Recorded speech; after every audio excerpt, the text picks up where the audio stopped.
¿Vas? Sí se ve, doctor. Ok, perfecto. Bien. Buenas tardes con todos. Yo soy Miguel Ángel Murga, soy médico pediatra y neonatólogo. Hice la subespecialidad en el Hospital Carrión y actualmente trabajo en el Hospital Almenara. Bueno, la especialidad en Carrión, la subespecialidad en Almenara y me quedé trabajando acá en este hermoso hospital. Y la universidad me dio la oportunidad de exponer ante ustedes este tema, que en realidad termorregulación es de secundaria, ¿no? Que tenemos algo con la termodinámica, eso no se preocupen, acá no hay fórmulas, es básicamente un tema de revisión que es muy simple, pero ningún otro tema tiene, o son pocos los temas que tienen tanta importancia como este tema, termorregulación. Entonces vamos a empezar con la exposición. A ver. Ok, ¿qué es termorregulación? En realidad es un mecanismo de control fisiológico, ¿sí? Que poseemos todos por ser seres homeotérmicos, que esta capacidad, esta serie de mecanismos nos permite tener un ambiente térmico interno que es más o menos... ¿Está hablando el doctor? Porque no se le escucha. A ver, ¿me escuchan ahí? Sí se le escucha, Juan Pablo. Tal vez es tu volumen. A ver, ¿escuchan? A ver, pueden subir el volumen entonces. Ok, continúa entonces. Y este medio interno se mantiene casi constante a través de estos mecanismos. ¿Para qué? Para que la función celular sea óptima, ¿sí? Esa es una definición formal de esta guía, pero en palabras simples, un poquito más coloquial, la termorregulación es la habilidad para mantener un equilibrio entre la producción de calor y la pérdida de calor, cuyo objetivo sea que la temperatura permanezca en un rango que consideremos normal, ¿sí? Esa es una definición, un concepto básico. Entonces, si hablamos de esto, de temperatura normal, tenemos que hablar sobre producción de calor, que sería termogénesis, y pérdida de calor, que es la termólisis o termolisis, ¿sí? Entonces, estas tres partes implican preguntas. Uno, tenemos que conocer cuál es el valor normal de la temperatura en el recién nacido, cómo o cuáles son las fórmulas, las formas de producción de calor y cuáles o cómo son las formas de pérdida de calor, o termólisis. Entonces, empecemos por la primera. ¿Qué es una temperatura normal? ¿Cuáles son los valores estándar normales de temperatura? Pues la temperatura corporal normal es de 36.5 a 37 grados centígrados. ¿Ok? Define que se puede clasificar la hipotermia cuando es obviamente menos de 36.5. Si es entre 36 y 36.5 es hipotermia leve, que es estrés por temperatura. Si es entre 32 y 35.9 grados centígrados, vamos a llamarla hipotermia moderada. ¿Ok? Y si es acá, dentro de esta hipotermia moderada, está la hipotermia terapéutica. Doctor, pero es hipotermia. ¿También es tratamiento? Sí, pero eso ya lo van a ver más adelante cuando repasen un tema de asfixia neonatal o perinatal y encefalopatía hipóxico-isquémica, que lo van a ver más adelante seguramente en el desarrollo de sus charlas. No quiero profundizar en ese tema. E hipotermia severa cuando la temperatura es menos de 32 grados centígrados. Doctor, pero si me paso por arriba, más de 37,5, pues es hipertermia, ¿sí? ¿Por qué nos preocupa? Si bien entre 36.5 y 37.5 es el valor normal, ya cuando baja por esto hasta 36 es un motivo de preocupación, porque ya estoy estresando al bebé por frío. Si hay hipotermia moderada, es un gran peligro para el bebé, necesitamos calentarlo sí o sí, pero cuando hay hipotermia severa, esto es grave, chicos, esto es grave, necesita atención personalizada, urgente y especializada, y el recalentamiento es diferente, ¿ok? Doctor, pero no entiendo, o sea, ¿por qué tan importante es mantener al bebé en una temperatura óptima, entre 36.5 y 37.5? Entonces les presento acá dos estudios, uno más antiguo que el otro. El más antiguo, estamos hablando de hace 100 años, más de 100 años, donde Budin y Silverman vieron en bebés menos de 2 kilos, menos de 2.000 gramos, la temperatura de ingreso a la UCI neonatal. Miren, 2.000 gramos para nosotros, actualmente 2.000 gramos, 2 kilos, este bebé es grandote, para nosotros es súper grande, es un bebé muy bien manejado, ¿sí? Muy bien manejable. ¿Qué vieron? Que si el bebé ingresaba con una temperatura de menos de 32 grados centígrados, la mortalidad en aquel momento era tan alta como 98%. Si era una hipotermia moderada, era 90%. Y esta se reducía drásticamente si ingresaban con temperatura más de 35. Luego, ese es un texto, lo puse acá porque se menciona siempre en el texto de reanimación de la Asociación Americana de Pediatría, que estos autores hicieron un trabajo similar, que vieron la temperatura de ingreso, pero miren, en más pequeños, en muy bajo pesos a nacer y extremadamente bajo pesos a nacer. ¿Qué encontraron en estos bebés que ingresaron a la UCI? Que por cada grado de temperatura por debajo de 36 grados centígrados, al momento que ingresan a la UCI, encontraban que la mortalidad aumentaba 28%. Es decir, si un bebé ingresa con 34 grados de temperatura, el aumento de mortalidad es más del 50%. Es enorme. Por eso nosotros tenemos que favorecer una termorregulación adecuada. Doctor, pero eso solamente pasa en Perú. En otros países no pasa, no, chicos. Este es un tema que se está desarrollando inclusive nueva tecnología para poder controlar la temperatura. Este es un estudio hecho en 11 países europeos en prematuros menos de 32 semanas, ¿sí? Es un poco menos de 6.000 pacientes. ¿Qué he encontrado? Verde esperanza, temperatura adecuada, temperatura óptima. Miren, en todos los países, salvo acá en Estonia, inclusive acá tiene un gran porcentaje, 25-30% que ingresaban en una temperatura no óptima.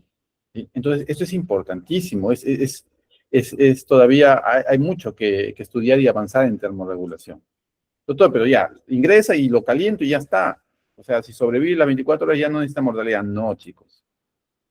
Esto comparó en ese mismo estudio la mortalidad en menos de 32 semanas si ingresaban menos de 35.5 grados centígrados al momento de ingreso a la UCI. ¿Qué encontraron? Que esta mortalidad se encontraba elevada inclusive entre los 7 a 28 días después del ingreso, después del nacimiento.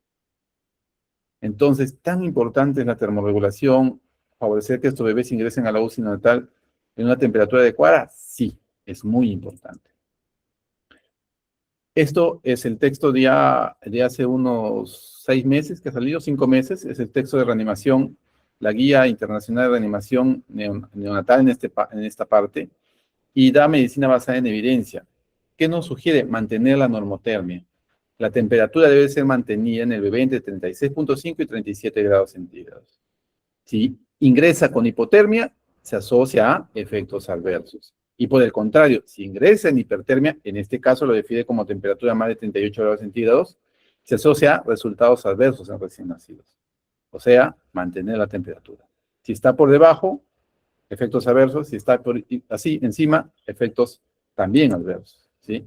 Y en este estudio, en ecografía con pacientes que ingresaron con temperatura elevada, encontró que la temperatura elevada al ingreso encontraban anomalías importantes posteriores, con una probabilidad de una ecografía craneal normal que aumentó en un 48%, ingresada con hipertermia. Chicos, hay que mantener a toda costa, sobre todo en los bebés prematuros, extremos, temperatura adecuada, ¿sí? Ok. Punto número 1, valor de temperatura normal, resuelto. Punto número 2, ¿cómo yo mido la temperatura?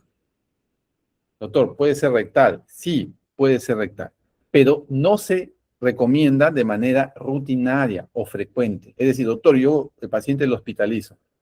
Yo le voy a estar monitorizando la temperatura cada 2, cada 3, cada 4 horas, cada tiempo que yo programe. ¿Le voy a hacer temperatura rectal? No.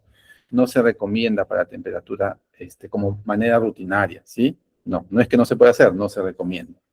Existen casos, por ejemplo, cuando un bebé viene con fiebre en emergencia, temperatura de 38,5, pero ustedes sospechan de sobreabrigo, es decir, la mamá lo abriga, lo sobreabriga, le pone un montón, un pañal, una frazada y lo recontrabriga, y llega con fiebre entre comillas. Entonces, ahí es un buen punto para tomar temperatura rectal, una buena indicación, porque la temperatura rectal no varía con el sobreabrigo, y ahí nos da una temperatura más fidedigna, ¿sí? 2, temperatura axilar, esta sí recomendamos para controles frecuentes, ¿ok? Inclusive en los bebés prematuros, cuando ingresan a la UCI, también les monitorizamos temperatura rectal como medida frecuente, es menos nociva. Pero también existe la temperatura de la medición de piel, que es el servocontrol. ¿Qué es eso, doctor? ¿Nunca han visto? Pues ya lo van a ver. pídanle a los doctores que están rotando, los que están pasando neonatología, que les muestren cómo es el servocontrol. Entonces les van a llevar a su cuna radiante y les van a mostrar este sensor. Algunos tienen que ser en mantenimiento, tecnología requiere mantenimiento. El bebé está echadito, acá está el calefactor, ¿sí? Y este es el servocontrol. Este servocontrol se pone en la piel a la altura del hígado acá del bebé y se conecta acá a la máquina. Y la máquina automáticamente, si el bebé está muy frío, detecta la temperatura del bebé y enciende el calefactor, y empieza a abrigar al bebé. Y si el bebé, su temperatura pasa a los 37.5, la temperatura de este calefactor empieza a disminuir. Entonces, eso es servocontrolado y requiere un sensor. Ojo, si el sensor lo pongo por acá, si el sensor se sale del bebé, si el sensor lo pongo en una zona un poco más fría, este calefactor no va a censar la temperatura del bebé, va a censar la temperatura de otra parte y puede calentar o enfriar mucho al bebé. Entonces, tiene que estar bien colocado, ¿sí? Toda tecnología tiene sus riesgos, pero hay que manejarla bien. Ok, primer punto resuelto. Vamos con el siguiente punto. ¿Cómo yo produzco calor? ¿Cómo el bebé produce calor? La termogénesis. Fácil. Hay dos formas. Una que es la reguladora, que es la obligatoria. Es decir, todos nosotros, ya van a estudiar en primer año, en segundo año en bioquímica, que todos nosotros tenemos un metabolismo basal. O cuando ingerimos alimentos, también tenemos la acción térmica de los alimentos. Eso yo no lo puedo controlar. Eso ya viene conmigo desde el nacimiento, con nosotros. Es una producción de calor obligatoria, no reguladora. Pero en caso nosotros nos exponemos a frío o necesitamos aumentar la temperatura, ya hay una producción reguladora o facultativa, en la cual se basa en termogénesis química, que es decir, yo consumo glucosa y oxígeno para producir calor. Y en los bebés también hay un metabolismo de la grasa parda, ¿sí? Que por estrés al frío empieza a metabolizarse esa grasa parda. Entonces, hay estrés por frío, ¿sí? Hay estrés por frío. Ustedes tienen frío, el bebé tiene frío. Se activan termorreceptores que están a nivel periférico en la piel. Estos termorreceptores envían mensajes al núcleo del hipotálamo que lo tienen ahí, pero también envían señales al tálamo. El tálamo envía señales a la corteza central que dice, cuando ustedes tocan, por ejemplo, una superficie, un hielo, ¡uy, qué frío! Entonces cuando dicen qué frío, ya tienen una percepción consciente. ¿Y qué hacen? O en la noche ustedes dicen, ¡uy, qué frío! ¿Qué hacen? Cambian su comportamiento, ¿no? O bien se ponen más actividad para aumentar calor, o bien se acurrucan, ¿no? Están abriendo en su cama, se hacen una bolita ahí, se acurrucan y recuerden esto, es actitud fetal. Yo he escuchado a varios pacientes, inclusive alumnos, me sorprende que un alumno diga posición fetal. Yo digo que este no es alumno de medicina. Es actitud fetal hasta donde yo recuerdo, hasta cuando estudié en pregrado. Si me estoy equivocando, por favor, corríjame, aprenderíamos juntos, ¿sí? Entonces, cambiamos de comportamiento. Pero el núcleo del hipotálamo aumenta la actividad simpática y produce escalofríos. ¿Por qué está en celeste, doctor? Si acá también estaba en celeste, los bebés prematuros, como que ese cambio de comportamiento no pueden acurrucarse por el tono disminuido. No hay mayor incremento de movimiento. Igual acá, los escalofríos no están bien desarrollados en los bebés prematuros o en los recién nacidos. Disminución de la sudoración, chicos. Las glándulas sudoríparas no están en tanta distribución como en los adultos, en los recién nacidos. Y la vasoconstricción periférica, sobre todo en los prematuros, no está bien desarrollada. Entonces, todos estos cambios que en un adulto se dan, en un recién nacido, sobre todo prematuro, no están bien desarrollados. Pero sí hay un factor que es un cambio hormonal que libera T4, T3 y finalmente una proteína que es la termogenina. Esta termogenina actúa sobre el tejido adiposo, también la norepinefrina actúa sobre el tejido adiposo, y hay un círculo acá que activa aún más esta liberación de T3. ¿Y qué hace esta termogenina finalmente en el tejido adiposo y la norepinefrina? Hacen que se desacople la mitocondria. Recuerdan que llega la glucosita a la mitocondria, a través de una serie de procesos de ciclo de Krebs, se produce energía. Una pequeña parte produce calor, pero la otra parte va a producción de ATP. Eso está acoplado, todo ese ciclo está acoplado. Pero esta termogenina hace que ese ciclo se desacople y toda esa energía ya no se vaya a la producción de ATP, se vaya a la producción de calor. Y como se produce calor, contrarresta el estrés por frío. ¿Sí? Hasta ahí espero que se haya quedado claro. Entonces, ¿pero eso qué implica? Que toda mi energía la voy a usar a producir calor. Ok, tenemos facultativos y no facultativos para pérdida de calor, ¿sí? Obligatorias o facultativas, ¿sí? En el recién nacido ya vimos que la disminución de la sudoración, escalofrío, vasoconstricción periférica no están bien desarrollados. ¿Qué le queda? La grasa parda. En el recién nacido existe la grasa parda que se encuentra en el cuello, mediastino posterior, zona interescapular, acá, y en la zona perirenal, alrededor de las glándulas suprarrenales. Esta grasa parda aparece alrededor de las 25 semanas en el fetito. ¿Cuál es la importancia de esto? Si el bebé, por ejemplo, aparece a las 25 semanas y va acumulando grasa parda hasta las 40 semanas, más sigue acumulando, si nace prematuro con 26, 27 semanas, ¿habrá acumulado grasa parda? La respuesta es obvia, no. Entonces tiene menos capacidad de producir calor y por lo tanto no va a regular bien temperatura.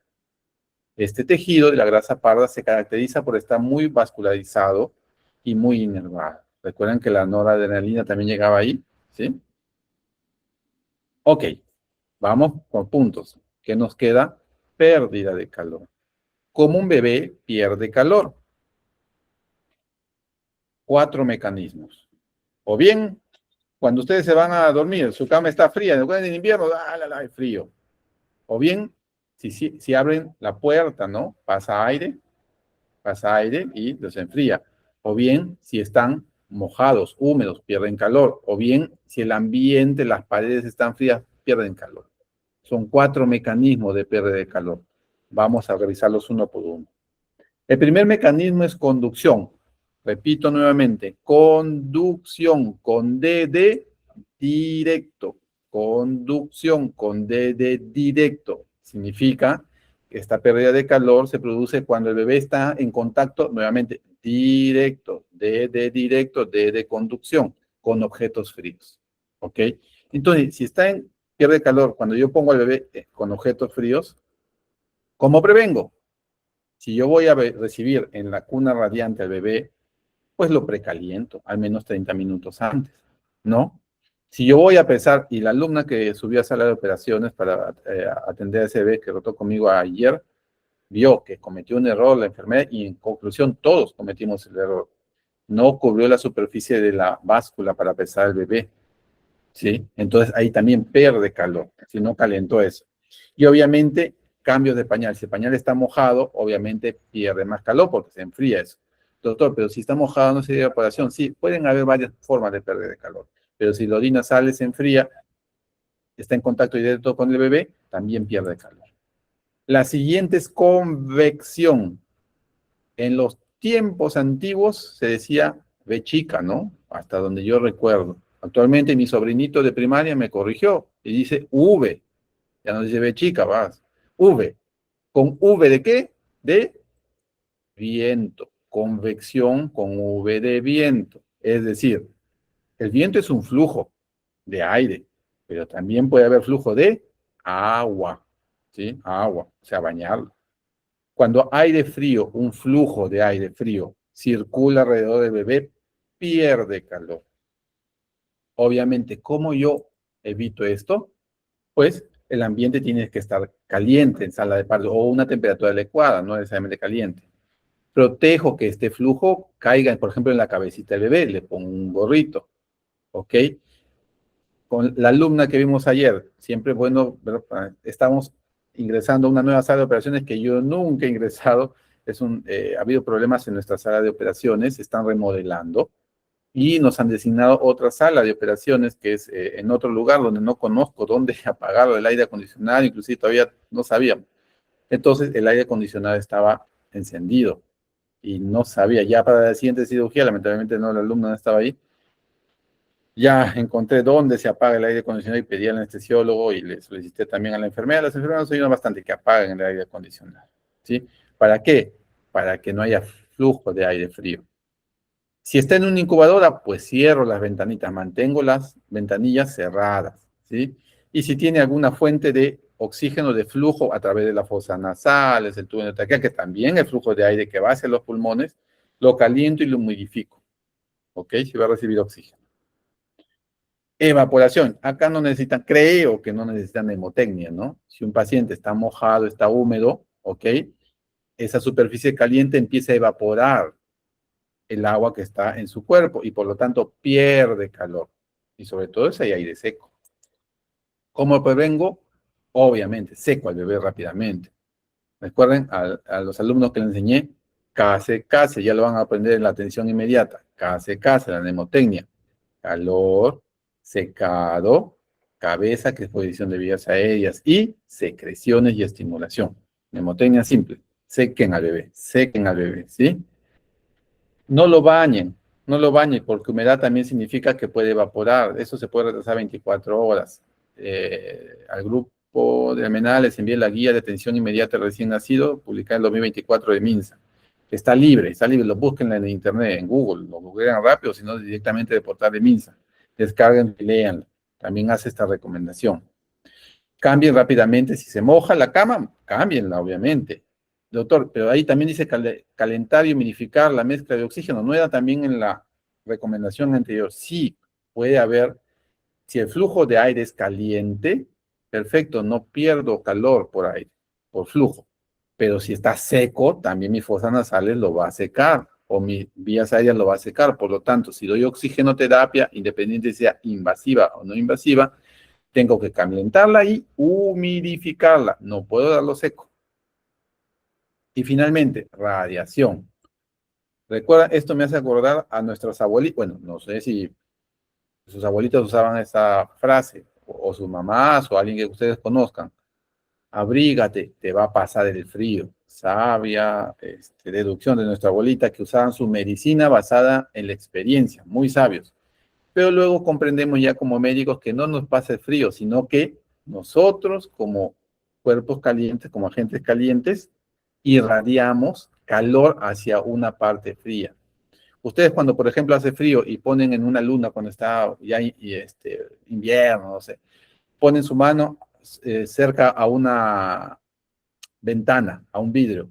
Ustedes van a decir, uy, está frío. No lo han tocado, no lo han tocado, pero ya sienten frío, ¿sí? Que es la ausencia de calor, la ausencia de energía. Entonces, cuando un bebé está cerca de un objeto frío, pero no en contacto directo, el bebé irradia calor pierde calor hacia ese objeto frío. ¿Cómo prevenimos esto? Pues igual, miren, mismo mecanismo. Mantener caliente la sala de partos, ¿ok? La habitación del bebé, inclusive si el bebé está en incubadora, ¿ok? ¿Por qué? Porque enfría las paredes de la incubadora. Mantener el bebé alejado de ventanas y paredes frías, especialmente si está en cervocuna, en la cuna radiante que le mostré. Y utilizar las incubadoras de doble pared. Entonces, ¿cuáles son los mecanismos de pérdida de calor? Ya los explicamos. ¿Y qué recomiendan? ¿En qué temperatura debe estar ese ambiente, ese cuarto que nos dice? Pues lean la guía del 2024 que les envía a los alumnos, la pueden conseguir o pídenle a Victoria que les pase. El Ministerio de Salud que dice, mantén la temperatura del cuartito entre 24 a 26 grados centígrados. Parece baja, chicos, pero es calientito, ¿ah? ¿El problema cuál es? Que el cirujano, por ejemplo, si es una cesárea, el cirujano, el ginecobstetra, está en un estado de estrés, está en sus manos el juego de la vida de dos personas, la mamá y el bebé, de la diada. Ese estrés también hace que sude y tener un ambiente caliente también sofoca a veces al cirujano, también hay que obtenerlo, hay que comprenderlo, pero apagamos todo rápidamente, el bebé, sacan al bebé, lo secamos, lo abrigamos, lo ponemos en contacto, lo abrigamos correctamente y podemos tal vez prender el aire acondicionado, pero ya atendiendo al bebé y eso toma unos cuantos minutos nada más, ¿no?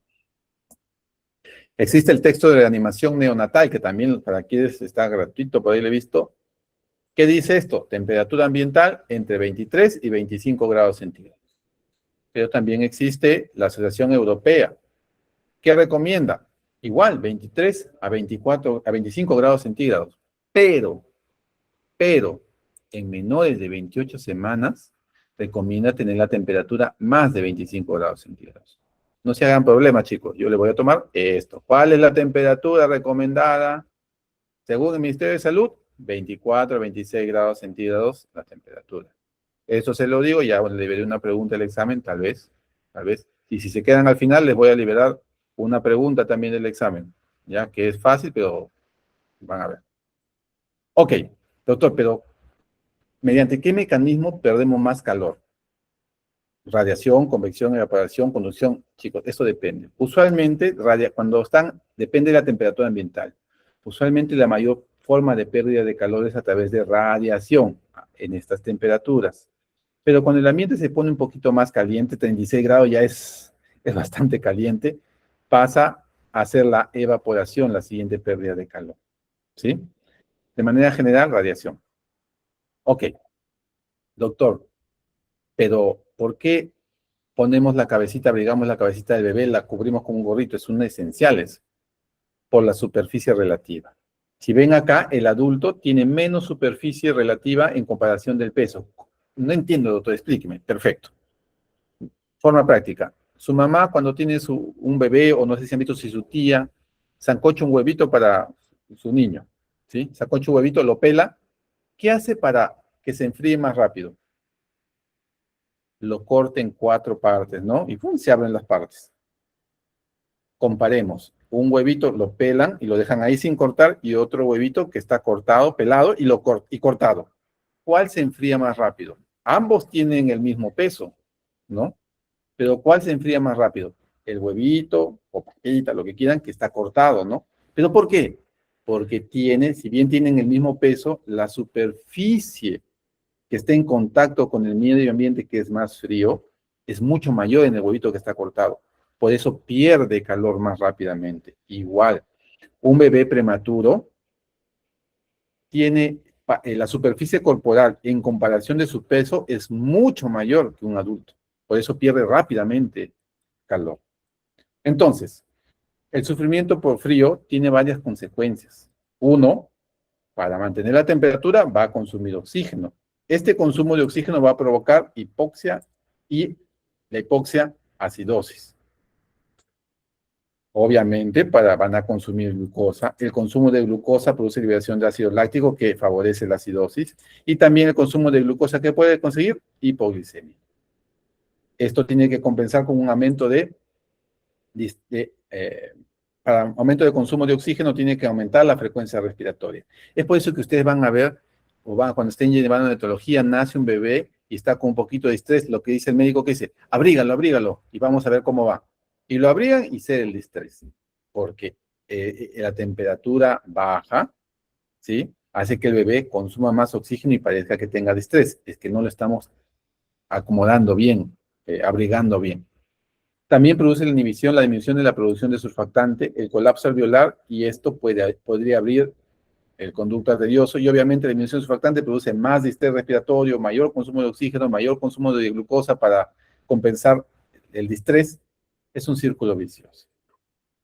Bien, ¿quiénes tienen mayor riesgo de hipotermia, chicos? Los prematuros y pequeños para edad gestacional, aquellos que requieren reanimación RCP prolongada, aquellos que requieren transporte, que tengan algún defecto de pared abdominal o tubo neural o alteración neurológica. Vamos explicando. ¿Por qué un prematuro o pequeño para edad gestacional? Permítame verla ahora. Uy, estamos justo a tope. La cabecita es relativamente más grande que el cuerpo, tiene mayor superficie expuesta. Mayor superficie en comparación con el peso. Su piel es delgada, inmadura, no tiene ese tejido, esa grasa subcutánea aislante, ¿sí? ¿Y qué quedamos? Que dijimos que la habilidad para vasoconstricción periférica es menor. La grasa parda está disminuida y obviamente el tono muscular es débil. No pueden mantener la posición. Un prematuro extremo, por ejemplo, no puede poner esa posición, esa actitud fetal, no posición fetal, actitud fetal, ¿no? Ellos extienden su superficie, ¿sí? Aquellos que requieren RCP, ¿qué pasa con ellos? Ellos que requieren RCP prolongada, hay un mayor requerimiento de oxígeno para metabolizar la grasa parda. Sí, el paciente puede estar hipóxico. Esto es como está el bebé, con los brazos extendidos. Los cobertores, existe la mayor probabilidad de que pueden estar fríos. Nuestras manos pueden estar frías. Los equipos que tocan al bebé pueden estar más fríos. Vamos a administrar oxígeno, tal vez estén más fríos. Entonces hay un mayor riesgo de que este bebé disminuya la temperatura. Los que requieren transporte van a estar en sala de partos, van a pasar a UCI en transporte. Eso implica cambio de medios, ¿sí? Aquellos que tienen problemas respiratorios, cardíacos, que requieran ser transportados, vamos a pasar de un ambiente a otro, de varios ambientes. Y eso genera mayor riesgo, ¿sí? De exposición a diferentes ambientes y humedades. Mayor riesgo de hipotermia. Defectos de pared. Esto es un onfalocele, una gastrosquisis. Esto debe perder en calor y se evapora rápidamente. Este paciente, ¿saben con cuánto yo lo voy a hidratar a este bebé? Como si fuera un gran quemado. Doctor, tanta agua pierde y tanta agua evapora, sí, evapora un montón y hay pérdida de calor enorme, ¿sí? Igual acá hay mayor disposición de superficie corporal acá, ¿sí? Igual acá, entonces pierde más temperatura. Y alteración neurológica, si está sedado el bebé no va a hacer esto, va a estar planchado y extendido, hipotónico, mayor superficie. ¿Cómo evito el estrés por frío? Manteniendo el metabolismo basal, generando un ambiente térmico en el cual no necesita consumir energías para mantener su temperatura, solamente mantenerse en un metabolismo basal, ¿sí? Que no tenga que producir más calor para mantener su temperatura.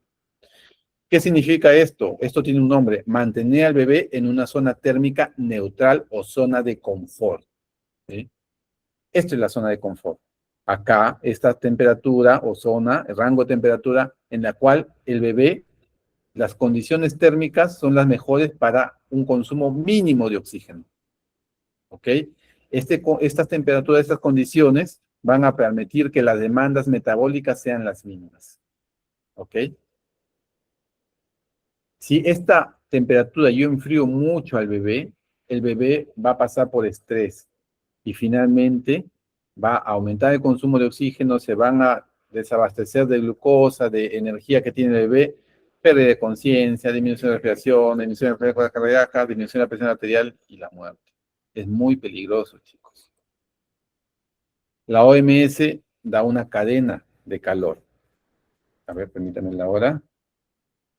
Tenemos 10 minutitos, voy a tratar de avanzar un poquito más rápido.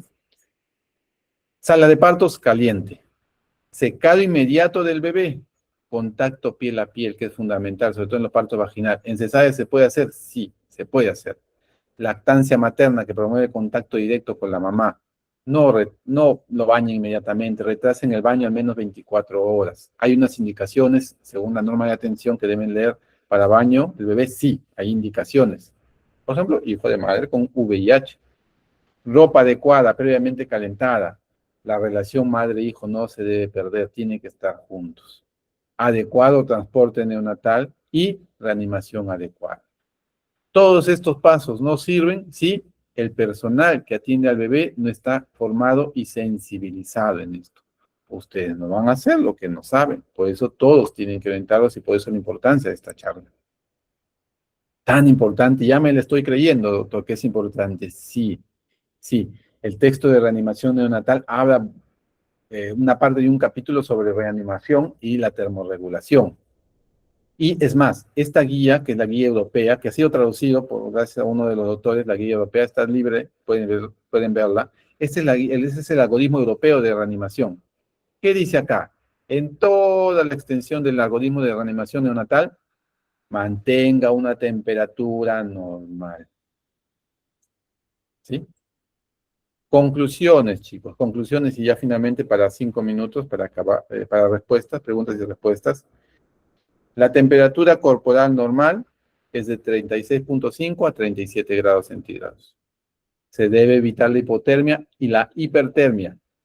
Los neonatos son más susceptibles a no regular la temperatura, especialmente los prematuros. Y ya vimos que hay otros, como los que requieren reanimación prolongada, los que tienen alguna malformación, como onfalocele, gastrosquisis, ¿no?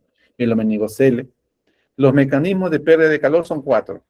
Radiación, evaporación, conducción y convección.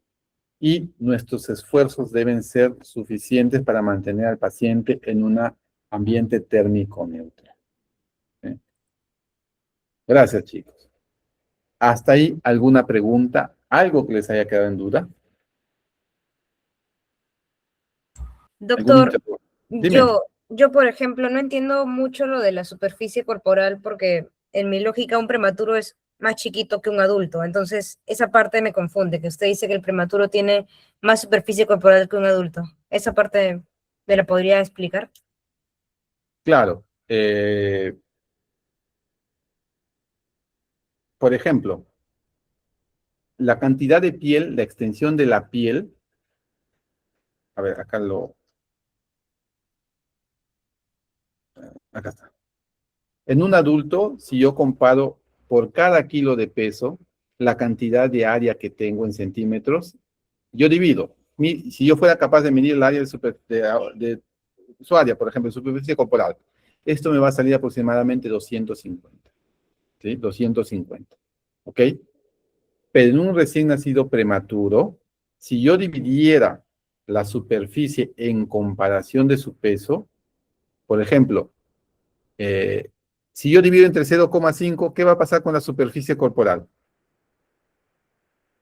Si yo divido, por ejemplo, 10 soles entre 0,5, ¿qué me va a resultar? A ver, dividan. La 10 mitad, soles. ¿no? ¿Cuánto? La mitad, ¿no? No, Se hace el doble, doctor. se hace el doble, ¿no? Porque es un medio. Pasa a multiplicar, se hace 20. Si yo divido entre 0,25 más chiquito, 10 soles, entre 0,25, estoy bajando el peso. Estoy manteniendo la superficie, pero estoy bajando el peso. ¿Cuánto sale? 40. 40. Mientras más pequeño, aparentemente es la misma cantidad de piel, pero mientras más pequeño, es mayor la relación de superficie corporal en comparación del peso. ¿Ok? Es como el huevito. El huevito. Yo corto el huevito, tengo mayor superficie, pero es el mismo peso. A veces es un poco lógico, pero creo que con la fórmula que les he explicado sea un poquito más comprensible. ¿Alguna otra pregunta? Gracias, doctor. Ok. ¿Alguna otra pregunta? Doctor, buenas tardes. Una consulta, por ejemplo, respecto a lo que mencionó de diferir el baño, ¿hay un tiempo mínimo y un tiempo máximo de días que haya que esperar para lo del baño? No. ¿Qué es lo que recomienda la OMS? 24 horas. Acá se lo pongo. 24 horas. Es recomendable esperar 24 horas después del nacimiento. ¿Ustedes creen que está sucio el líquido amniótico? Ha vivido infectado 9 meses entonces. Difieran el baño, déjenlo ahí. ¿Para qué lo baña? Hay indicaciones de baño. Se los dejo de tarea, ya, para que lo bañe. ¿Sí? Doctor, pero si se manchó el piecito con ese de la mamá. Ya, ahí discutible, ¿ah? Yo lo pondría y ya después. Y si la mamá tiene VIH, se lo dejo de tarea. Ah, y esa tarea tal vez lo ponga en el examen, a ver. ¿Otra pregunta?